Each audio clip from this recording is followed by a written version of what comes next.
Let's do this. The Cult of Hockey podcast by the faithful and for the faithful. I'm David Staples of the Edmonton Journal, and I'm here tonight on my own. Bruce is out doing some moon watching tonight, some kind of blood red wolf moon eclipse. Hope hope Bruce is having a better night than the Edmonton Oilers did. The Oilers, of course, lost 7-4 to the Carolina Hurricanes, and just another really, really mediocre game from the Oilers. I'm just checking the wild card standings right now to see the bad news. They're now 3 points out of a playoff spot. So somehow hanging in there, despite the fact that they are on a terrible run of play. They have been for some time now.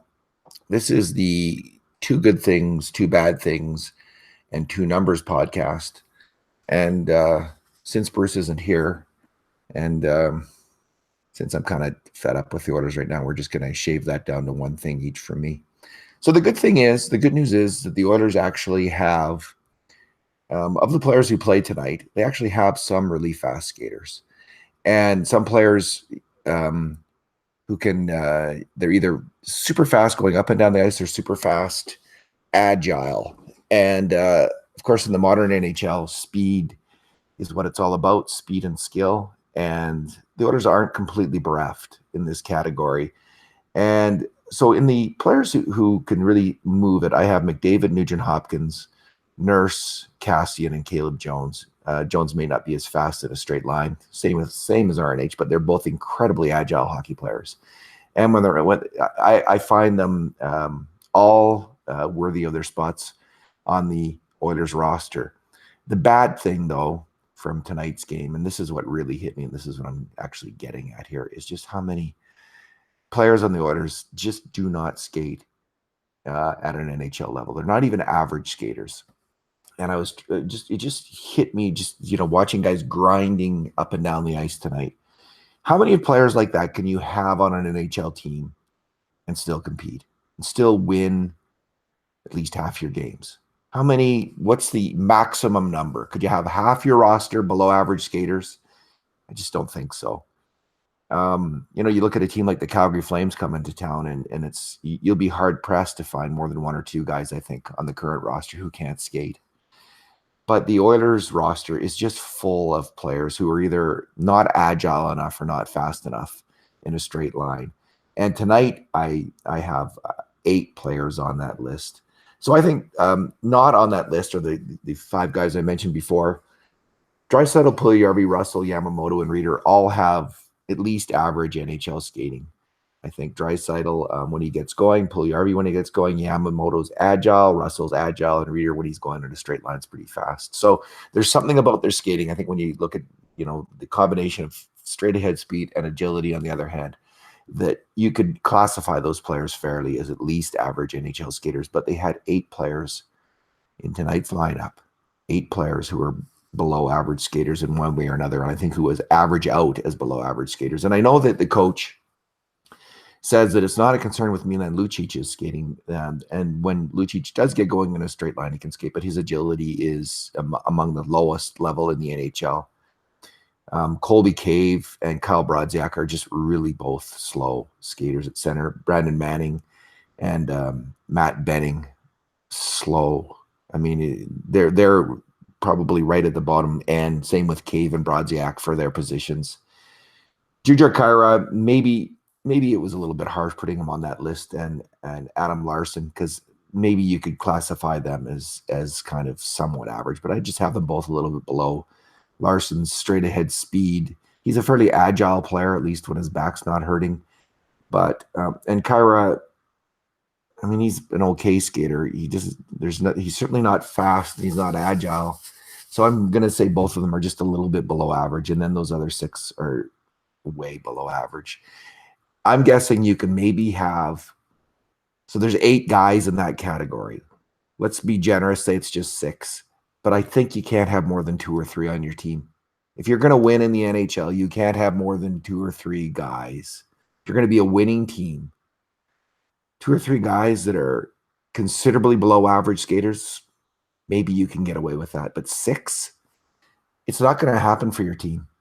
And I've been calling all year for some kind of rookie line from the AHL to come up. I mean, Caleb Jones has looked good. Ethan Bear isn't a great skater. I don't know if there's an answer within the Oilers system right now, within the players that they have. But I do know that you can't have that many weak skaters on your team and hope to compete night in, night out. I mean, Clefbaum's coming back. That's a little bit of good news because he's definitely a strong skater at the NHL level.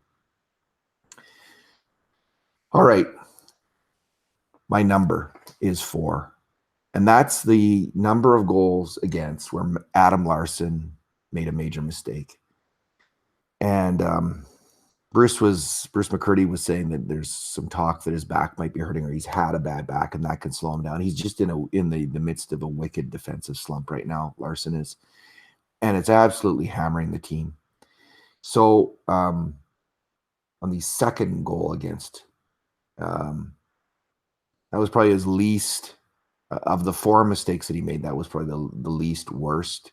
Both he and Nurse were absolutely blotting out the sun and screening Cam Talbot on that play, to the point where, even though it's a point shot, I didn't see Cam Talbot having any realistic chance of making that save.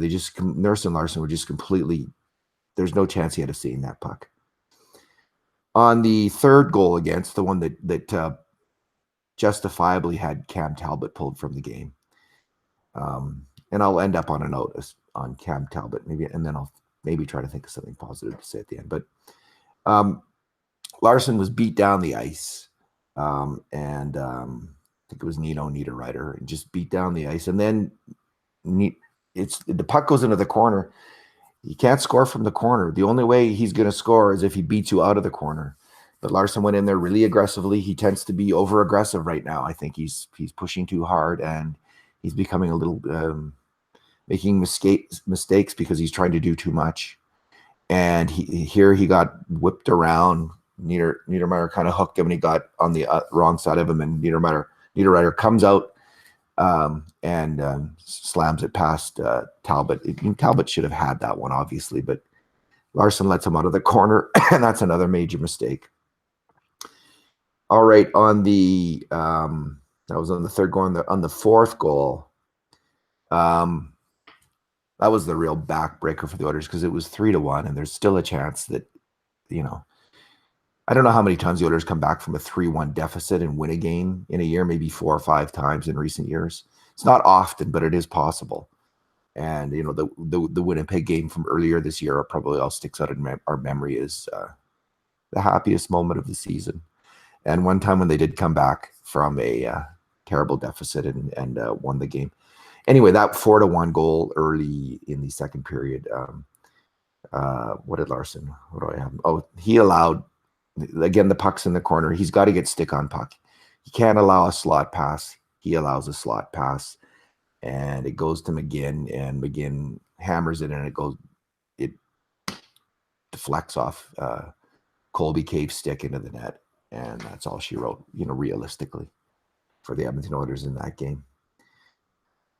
The worst of the 6 mistakes, well, maybe the third goal against, but the 6th goal against was another bad one.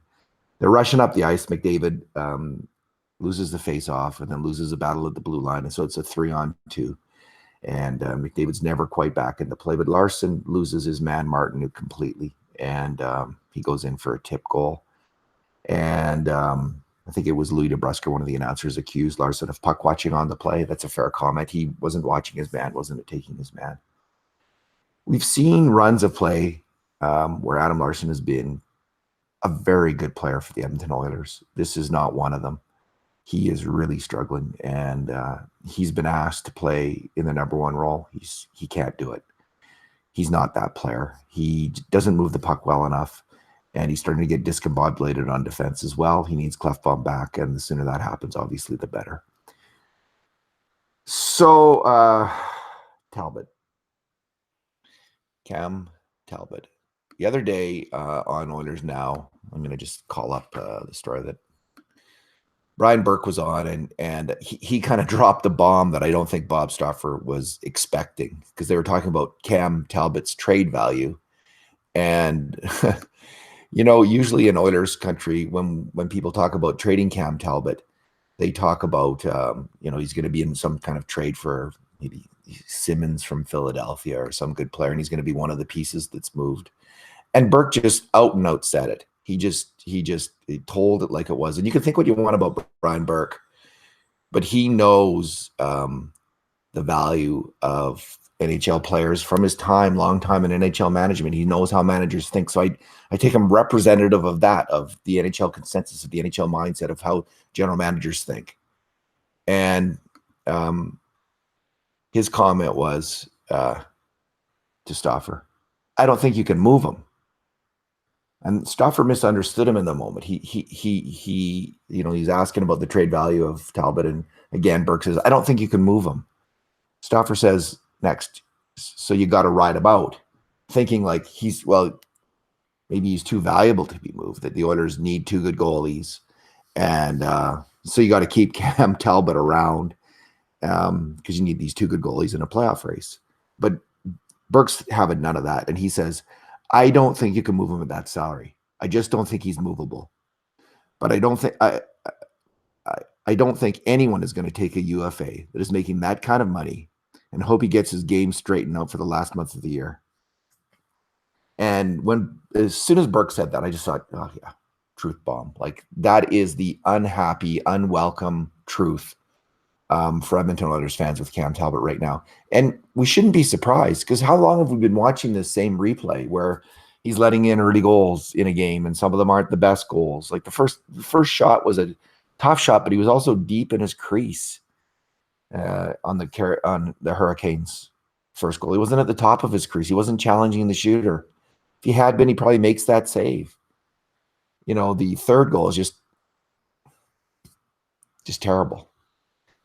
So, I mean, and you look at Talbot's save percentage and you compare it to other starting goalies, like the 30 guys in the last couple of years that have started, more than half the games for their teams. And he's right near the bottom, right at the bottom, like 27th out of 29th, or in that category for save percentage. So, at more than $4 million a year, Burke is bang on. So that's the bad news. I guess that was two bad things. So I'm going to give another good thing after all.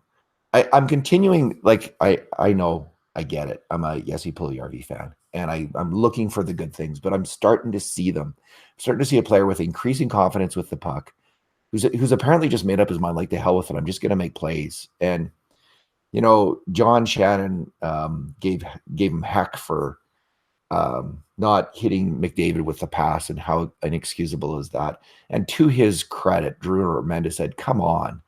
Like, you're just throwing him out there with McDavid. He hasn't played with him in how long, and the lines are constantly shifting, and you expect him to connect with him and to know his idiosyncrasies on the ice and make the right play all the time. I really don't believe, actually, that Puljujarvi and McDavid are a very good combination in the end. Puljujarvi is really strong with the puck, and the right play is to give him a line where he's counted on as a primary or the primary puck carrier. And we're starting to see signs that he's ready for that, I think, in the last two games. He's really moving well on the ice with the puck, and he's gotten some points. And he should be on the power play. Like, there's this long list of unwritten rules on the Edmonton Oilers, things you can't do. And high on that list is you can't have Jesse Puljujarvi on the left half wall in the power play for some reason, because that's, he is at his best there. He can move the puck, he can pass it, he can shoot a one-timer with his right shot, and he's never there. He's hardly ever there. I don't get it. It's a big mistake. And if you want to give this player some confidence and some power play points, put him there, at least on the second unit. Probably on the first unit at this point. I don't like him with McDavid. McDavid commands the puck, and I mean, it was suggested, I think, again, it was by Shannon last year, that Puljujarvi is scared of playing with Draisaitl and McDavid. There might be some truth to that. I don't know. Clearly, Draisaitl and Draisaitl, they seem to want to play together. Draisaitl always plays terribly, as he did at the start of the game when he's taken off McDavid's line. So put those two together, whatever. Nugent Hopkins moves the puck well. He thinks the game well. He can combine well with Puljujarvi. Kara can. I don't know why that line was pulled apart. They were a decent line for the short period of time, 3 or 4 or 5 games they were together. They were starting to show some chemistry. Put those guys together again. End this experimentation, endless going back to Milan Lucic. How many times do we have to see him not succeed? I know he's been scoring some goals, but so some pucks have been finding the net. The puck luck has come his way, but it is puck luck. I mean, it's not like these have been brilliant chances necessarily. They've been a couple outside shots and a tip or two.